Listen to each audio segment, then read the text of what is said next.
guys, welcome back. So today's video is going to be all about my advice for C-section prep. So if you know you're having a cesarean, you know, it is what it is. So we're just gonna have to do the best we can to prepare and make sure that our houses are ready, our body, everything is as ready as it can be, and then you just gotta go with the flow.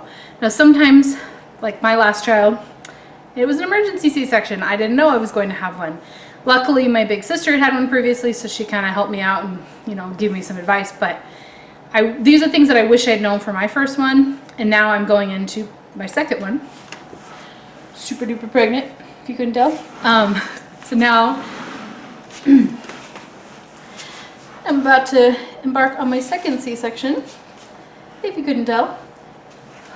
So I just wanted to give you guys some tips that I wish I had had going into mine. So if you already know you're having a planned C-section, let's do this.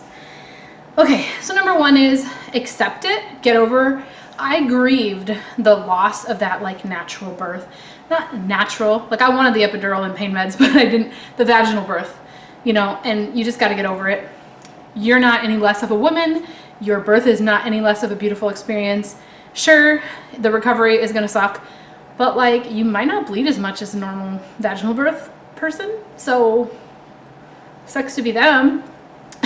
But you're gonna have your stomach cut open, so you know, take it whatever. But all I'm saying is tip number one is just accept it. If there's nothing you can do to change it, baby is breech, there is another reason you need to be induced.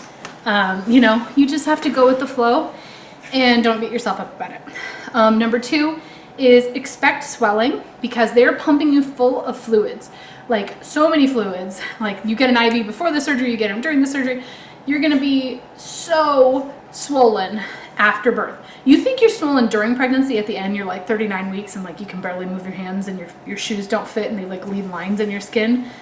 No, I weighed the same or more, maybe like a pound more when I got home from the hospital on day 4 after giving birth to a 9-pound baby plus placenta and blood loss and everything. I weighed the same or more after. Why? I was so swollen. So expect night sweats. Expect you're gonna be hot. You're gonna want to be in the nighttime, like not naked, but like you're gonna want to have light clothing. Even if it's winter, you're gonna have no covers. You're gonna want the fan on you. You're gonna sweat out those fluids. You wanna keep your feet up, elevated, have footrests around the house, have big shoes. I thought like, oh, I'll be smellier after. No, seriously, my feet were so big. That was like the biggest sign, you know, like after the baby, it was just like my feet were so big and full of fluid. And then within a week or two, I had lost a bunch of weight. You know, I lost like 15 pounds in a week or something after that point. But, you know, you just gotta like get those fluids that they gave you during your C-section out. Okay, so that was another thing. I was like, whoa. Also, don't pack like super cute leggings and all this stuff unless they are really high-waisted and maternity. You're still gonna be big, you're still gonna look, like I said, you're still gonna be the same weight, possibly. You might want your 6-month pregnant pants, but you definitely don't want anything that's going to sit close to that incision line. Sorry, my phone went off. You're going to want something that's going to be either way higher than your incision line, like pants that are like over the bump, maternity pants, or you're going to want dresses. You're probably going to wear their maternity mesh underwear with the pads and stuff. So just dresses, nightgowns that are dress style are going to be best. I would say if the weather permits it, just probably plan on wearing like nightgowns and their hospital gowns while you're there. And then, oh, here comes my dog. Hi, Penny. Hi, how are you? Okay, so that is just another tip of what to pack in your bag. Another thing really quickly to pack in your bag is if your husband or partner or whoever is coming with you to the hospital, on day 1, they're going to offer you, once like your epidural or spinal wears off, they're going to offer you the chance to shower and they will assist you in the shower. Fine, you're not shy, you know, you got to get a shower, you need help in there because getting out of bed is all hard. They might let you sit in there by yourself and then just come and help you out when it's time you're done. But what I'm doing, what I packed this time around, is I packed my husband's swim trunks in my hospital bag. Now, granted, it's August in Arizona, so it's like not that weird to have swim trunks, but if you were like in North Dakota in December and you were like, why would I want swim trunks? No, because if the nurse is in there helping you in the shower and your husband's in there, it's not awkward. He can just be like helping you in the shower. And also he's going to be there 3 or 4 days. So he might want to shower with you anyway. Like we shower together once in a while, like when we're just home. But it's better because then the nurse can come in and out and assist and he's not naked. Like I'm okay. You just saw my vagina. Like I had a baby. I don't care. I got no shame. You're going to be checking if I'm bleeding and whatever. It's fine. But my husband doesn't want to be naked in there with nurses, right? So that will get me more likely. That's the way that I will be more likely to get him to help me in the showers if he doesn't feel awkward about it. And then he can also, you know, have his own swim shorts. And if nothing else, he can sleep in them. They're just like stretchy, you know, comfy pants. All right. Then I have belly band. Now my hospital provided me a belly band. Like I said, I'd end up with an emergency C-section, but if you know you're having one, research on Amazon, find out what belly bands people recommend. I like the Velcro kind that are adjustable. I don't know the brand of mine off the top of my head, but I want one that, you know, can grow with me because like I said, you're going to be huge when you get home. You might still be 6 months, 7 months pregnant looking, and then you're going to still be wearing that same belly band. It might be $30. You don't want to buy like 5 of them for weeks. You might wear it for a week. You might wear it for a few days. You might wear it for 6 weeks. Some women do, you know, it just depends on how you feel when you wear it. So you want to wear one that's going to get smaller and smaller with you as you lose your weight. Because like even if it fits you on day one, even if the hospital says, okay, here's the perfect belly band for your current size, a week or 2 later, you may need to buy a new one. So buy one that's really adjustable, has a wide range of sizes it'll fit.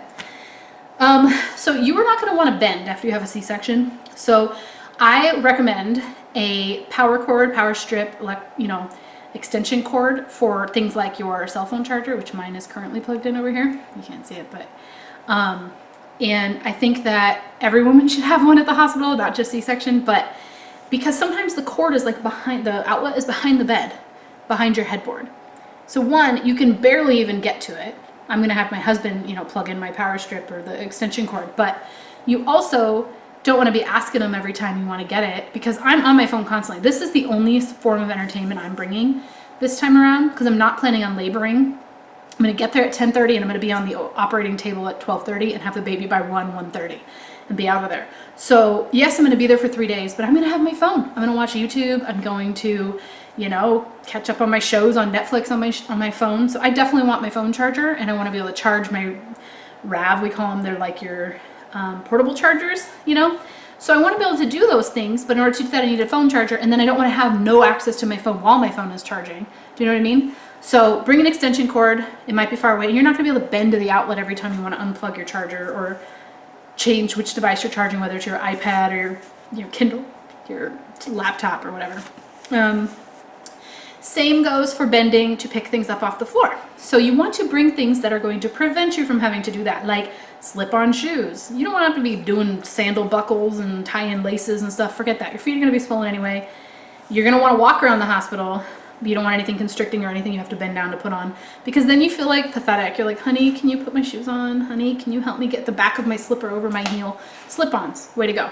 But also things that fall on the floor. So last time around, I wish I had this. Let me show you. This is an example of one. This is not the actual one. This is a tray that I'm bringing to the hospital, something like this, to put on my little table that goes over the bed, like where your food is put.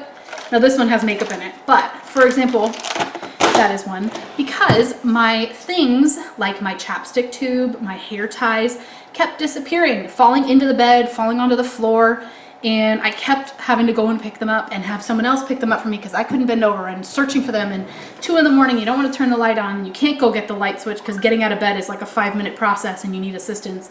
You don't want to have to do those things. So I feel like having a little tray, it might take up a little bit of room in your you know, drawer, but in your bag, but it's worth it. I truly think it's worth it because it might save you from having to like go without your belongings or losing your only chapstick when you're there. I have a list here on my phone. That's what I'm looking at. In your house, you're going to want changing stations for diapers and nursing stations all over the house. Like, depending on how big your house is, maybe you have a 1-bedroom apartment and you don't need to, but carrying your baby from room to room, walking around, holding other things and your baby at the same time, or going up and down stairs a lot. It's hard, especially after a C-section. So I recommend having, like, in your master bedroom where you have a bassinet, have a changing station somewhere. Whether it's a top of a dresser, top of a nightstand, something safe, but bathroom counter even, in between the sinks, whatever you've got, have a changing station in there for middle of the night changing, because getting out of bed, getting your recovering self out of bed on meds with 2 hours of sleep, and then carrying your baby across the house to the other part of the room, and it's 2 a.m. and you're super tired, you're like on meds and you don't feel good, and it's hard. So the least amount of work that you can do, you know, try to do that. So I have a changing station in my bedroom and one in the nursery because we have a 4,500 square foot house. And I don't want to be going all over the place. Now, when we had a 2-story house, I had one upstairs, one downstairs. And I had a little caddy for diapers, butt paste, and wipes and all that, and a change of clothes. Pads to change the baby's diaper on, the liners. You can even do it on a couch. Just make sure you have your liner down because their poop is liquid and it gets really messy. So yeah, if you're having a C-section, that's even more important. But even if you're just expecting a vaginal birth, have just a little diaper changing caddy in every room, or, you know, in a couple of rooms in your house, especially one upstairs, one downstairs, because my OB, when I had a 2-story house last time, said, sorry, my voice, I'm very pregnant. She said, you can go up and down the stairs once a day. That's it. So it's going to be a process, and I can't carry anything up and down, just myself. But I can go up to go to bed at night and come down in the morning and stay down. And so I lived by that for like the first week. I just made it a point to stay downstairs once I had breakfast, and, you know, and then I would go up at bedtime. So try to have 2 of everything if you need to, depending on the size of your house and the situation with the upstairs, downstairs, because you're not going to want to do stairs. And in the middle of the night, you just want to make it easy on yourself.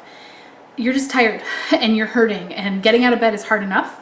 So I would definitely ask for help. And that's not just help getting out of bed and help changing diapers in the middle of the night. I mean, help hire a house cleaner once, and just, if at 2-week point you're still not feeling like scrubbing bathtubs and toilets and getting down on your hands and knees, that's totally normal and it's fine. So either grant yourself that extra budget. If you don't have the budget, give yourself some grace. It's fine if your house is a little dirty. You got to take care of you. So another thing about taking care of you is everybody talks about baby apps, like, oh, this baby tracker is the name of one that I'm going to use, is great for telling you how many wet and dry diapers the baby has, and how much they've eaten, and how much they've pumped, and how they slept, and blah, blah, blah. Like, that's great. But nobody talks about keeping track of mommy. Mommy has meds that need to be every 4 to 6 hours. You have your antibiotics, you might have a painkiller, you might have a different kind of pain pill. Then you have your stool softeners, which you gotta take, okay? Vaginal or cesarean, you need to take stool softeners. Trust me, you will thank me later. But if not, just stock up on hemorrhoid stuff. Hemorrhoid, like Tux pads, Preparation H, anything like that. Just have it on hand. If you don't need witch hazel and all that stuff, cool. But wouldn't you be happy you don't have to send your mom to the store to buy you hemorrhoid cream? Like, just have it on hand. If you can afford to just like not use it, just have it just in case. But anyway, yeah, you are going to be needing some help, whether it's somebody who can go pick up your grocery order, or bring dinner, or cook you dinner, or do some cleaning. Like, grant yourself that grace. Let your house go. Let it be a little dirty. It's okay. Have your husband help. If he can't help, he's working and, you know, whatever.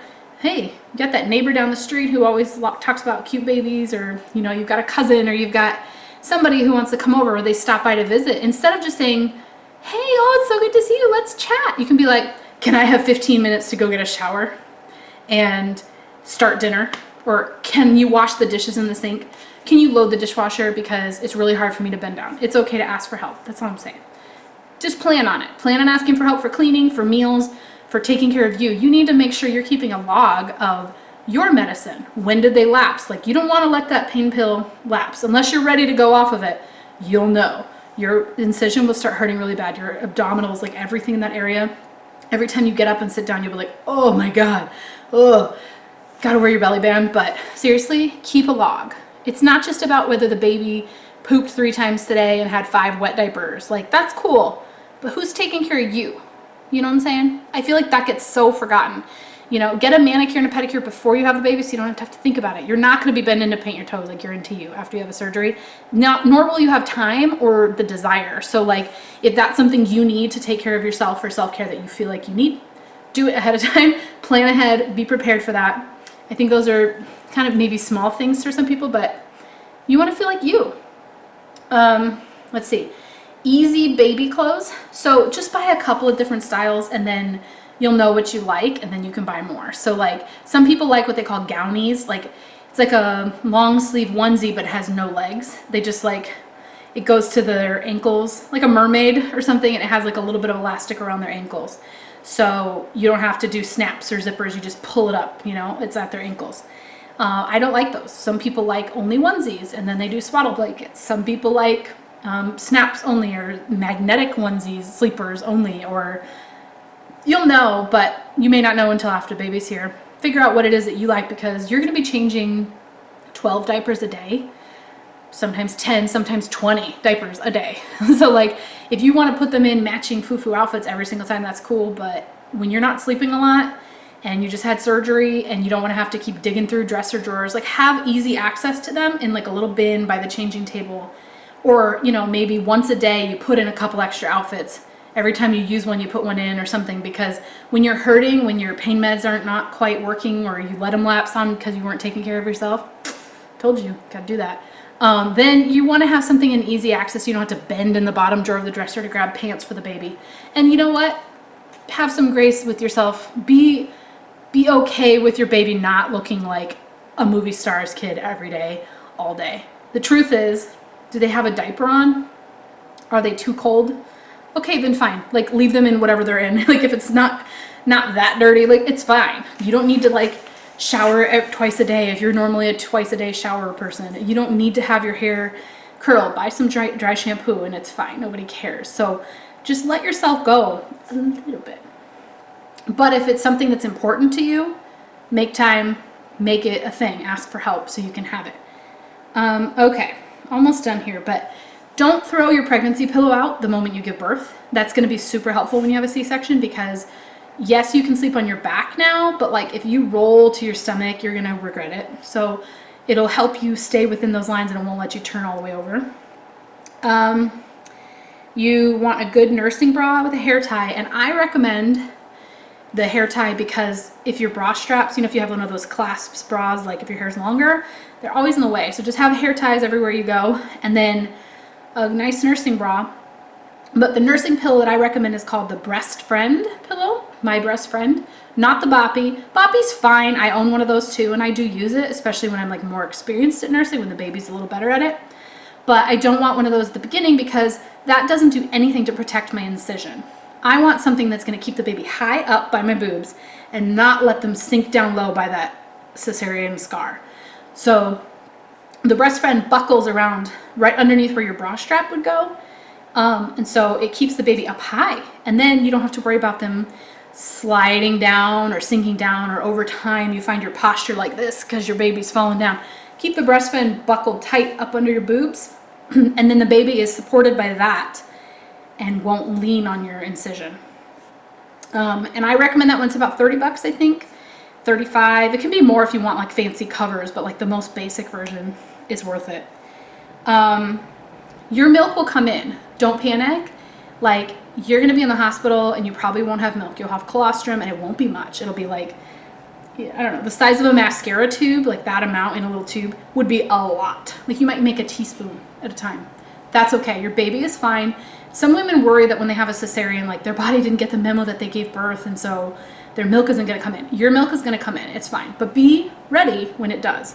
Don't get caught off guard like I did, because by day 4, I think it was, I woke up. So I had the baby late on a Tuesday, and then Saturday morning I got out of bed, and I had only slept like 3 hours probably, and I went to take a shower, and I took off my clothes, and milk just started streaming down to the floor. I was not prepared for that. My boobs were so big, so engorged, so painful, and my husband was like, holy cup. And I mean, it was just like streaming, and I was not prepared. So just because you have a cesarean, 1, don't worry, it is gonna still happen for you. But 2, don't let it catch you off guard. And it might be a little delayed if you had a cesarean, but it's still coming. I mean, it might not be. You might even get your milk on day 2 or something and be one of the lucky ones. But be prepared for that. So have like nursing pads or something around. Have your nursing bras, you know, stock up on stuff like that. And don't take your top off until you're ready to get in that shower because it's gonna squirt.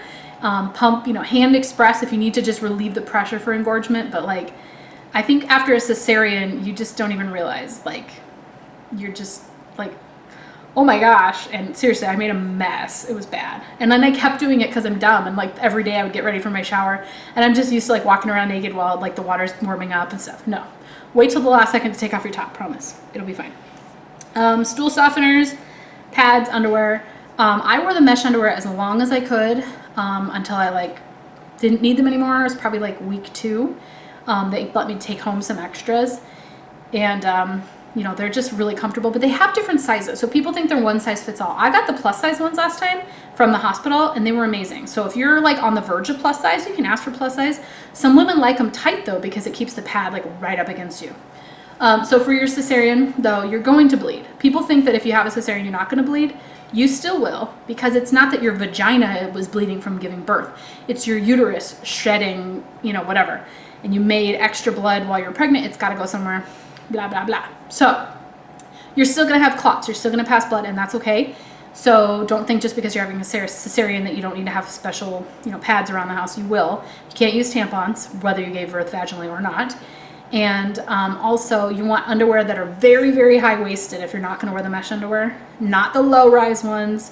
You want something super high, because anything on that incision, whether it's your jeans, your underwear, pajama pants, it's going to bother you. So just be prepared for that. Maybe buy a pack of black underwear, cotton from Hanes or something from like Fry's Target or something, where you can just throw them away at the end of it. And if they get stained, it's fine.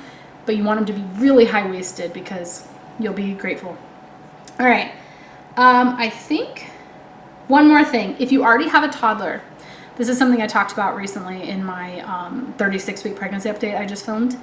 But if you have a toddler already, start training them early that mommy's not going to pick you up anymore. Not ever, but like you want to teach them to get themselves dressed. You're not going to be getting down on the floor with them and getting back up every day like you normally do to get them dressed in their clothes. You're not going to get down on the floor to put their shoes on. So if you can teach them, depending on how old they are, if they're 3, they can learn to dress themselves, put their own shoes on. But if they're like 1.5, maybe they can't yet. You can say, get up in this chair, climb up into your bed, climb into your booster seat, climb into your car seat, climb into the high chair. Like, I'm not going to be able to pick you up after baby, so I want to teach you now before baby so that you don't blame the changes in your daily routine on the arrival of your new baby sister or baby brother. Like, I don't want my toddler to resent my newborn more than she already will because she's not getting all the attention anymore just because mommy's changed. Like, I'm sorry, I can't lift you. You're 34 pounds. I just had major surgery. So you need to get up here. If you want to see mommy or you want to go with us in the car, then you need to climb into your own booster seat. Even if you could lift them, you shouldn't because you just had surgery. Like, it's not good for you. So they should probably just try to do everything they can on their own, but that's going to take mommy and daddy changing the routine a little early. So if you have advance notice, start out now and teach them, like, I'm not going to lift you, pick you up onto my lap. And my toddler knows she used to be able to climb on my back and run around. And I told her, mommy can't do that. And then I say, why? And she says, because mommy's growing a baby. That's what I always tell her. And she says it now. She's 2. So she knows. She jumps on daddy and she climbs on daddy's lap. But also tell them when they climb over your lap on the couch, like boom, boom, boom. Be careful, mommy's tummy. Like, teach them that now so that when you do bring the baby home, they learn that. And last tip for toddlers is have a baby doll. Whether it's a boy or girl that you have, buy them a little baby doll. Teach them about baby care. Teach them to be gentle with the baby. You don't throw the baby. That you need to be quiet when baby's sleeping. Read Big Sister, Big Brother books that talk about taking care of a baby and how they eat breast milk or how mommy's going to feed them from her breasts, or whatever. And my toddler says, baby needs milk from her boo-boo. She's crying. She plays with her baby doll. So because for months I've been teaching her that. So now she knows that that's a thing. So those are just my tips for cesarean. I know some of them are probably like a little bit weird out there, but some are really practical. Just some main points I just want to review. You don't want to bend down. Anything you can bring up to your level, whether it's your toddler, your power cord, or your things that fall on the floor all the time, bring them up. You're going to be swollen, have big shoes, have footrests, keep your feet elevated. Number 3, take your stool softeners, plan on bleeding, bring pads, wear the big underwear, Don't bring low-rise pants and low-rise underwear. You want high-waisted or dresses. Number 4, you are going to be in pain and you need to keep track of your own log of meds and timing and self-care, whether it's when you showered, when you pooped, when you did whatever, when you took your stool softeners. You want to have notes somewhere. And that is it. I hope you guys enjoyed watching. Don't forget to subscribe if you haven't already, and I'll talk to you guys later. Bye.